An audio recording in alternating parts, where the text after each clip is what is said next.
I finally did it. I have finally got my hands on a portable Raspberry Pi device. If you know me, you know I'm a huge fan of devices with a physical QWERTY keypads.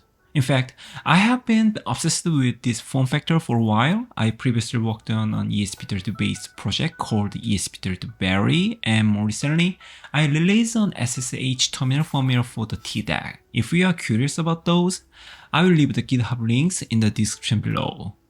Now, about this device, Waveshare actually sells this as a kit for people who already own a Raspberry Pi. The assembly process is super straightforward. I have included a clip of me putting it together at the very end of this video, so definitely stick around for that if you need a guide.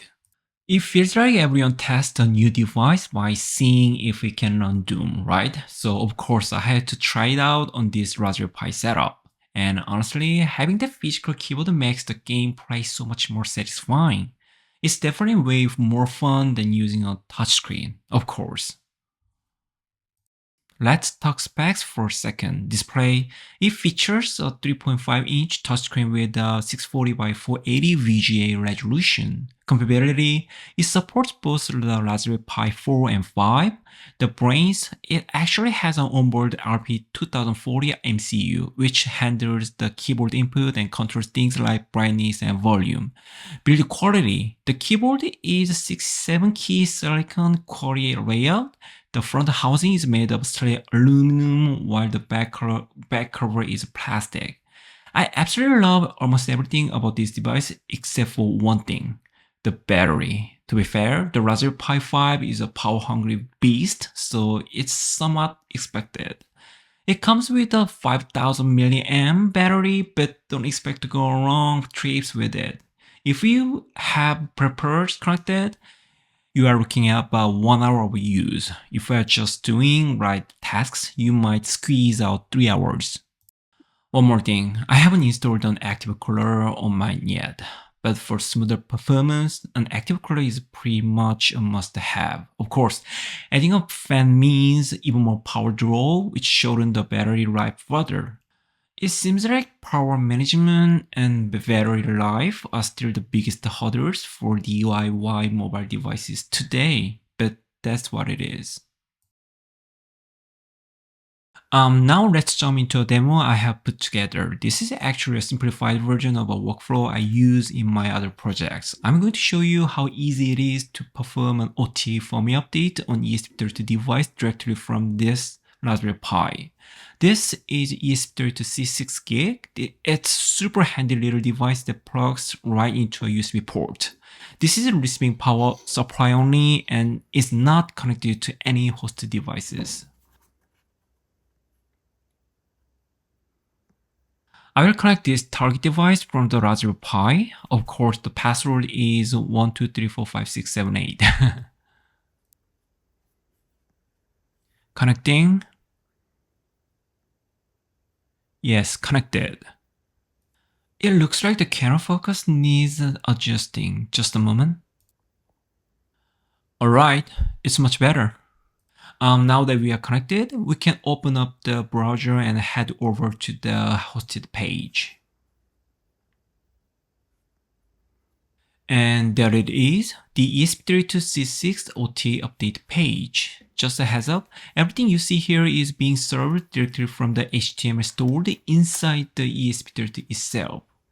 It's completely self-contained setup.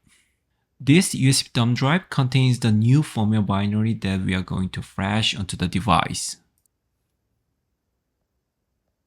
Sorry, need to change the brightness. Now all that's left to do is hit the update firmware button. Once I click it, the firmware image starts transferring over. If everything looks good and the file is verified, the device will install the update and reboot automatically. It's that simple, no cables or complex setups required. FYI, this is a face component for AirVisual that I created recently.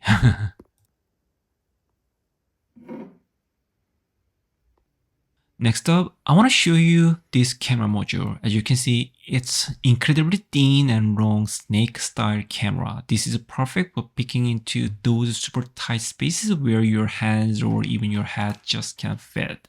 But Here's the really cool part. It actually has two camera lenses. There's one on the tip and another one on the side of the cable. With just a quick button press, you can switch between the two views. Plus, it has built-in LEDs at the tip, so you can adjust the brightness to see clearly even in total darkness.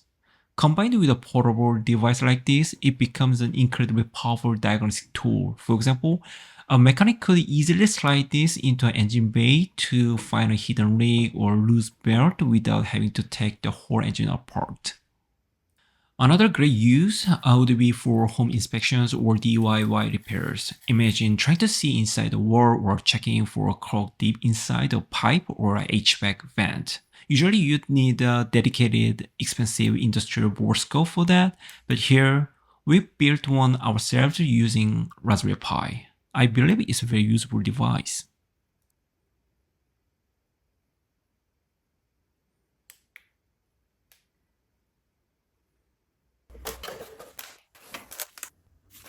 And finally, I'm going to review with a time-lapse of the assembly process. If you run into any issues while putting yours together, or if you have any questions about the build, please drop a comment below. I will do my best to answer as many as I can. I couldn't fit everything into this one video, but I've been testing quite a few things with this device. Since it has that physical keyboard, it's been incredibly convenient for hopping into a terminal, connecting to my servers, checking systems, or even doing some quick code edits on the go. If I come up with any more interesting project ideas for it, I'll be sure to share them with you. That's all for today. Thank you for watching, and I'll see you in the next project.